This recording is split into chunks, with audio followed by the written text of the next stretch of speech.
السلام عليكم ورحمة الله وبركاته، ازيكم احبابي؟ عاملين ايه النهارده؟ ان شاء الله كده فسحة جديدة في اسكندرية. وهنروح فين؟ هقول لكم هروح منطقة بحري. وهنشوف بقى مقامات، وهنشوف بقى يعني حاجات جميلة جدا.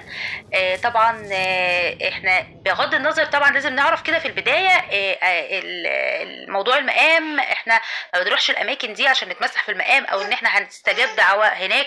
مش هتستجاب في اماكن تانية، لا ابدا خالص. بس احنا ناخد الجزء الايجابي من الزيارات دي في ان احنا يعني نعرف الناس الجميلة دي، ايه سبب حب الناس ليها، وكان ايه عبارة عن ايه الايمان. ولما قريت على ان يعني الناس دي قد ايه كانت ذو علم، وكانت ذو دين، ذات دين. فاحنا عايزين ناخد منهم الايجابيات، مش موضوع ان انا رايحه المقام او ان انا رايحه ادعي، لا. ربنا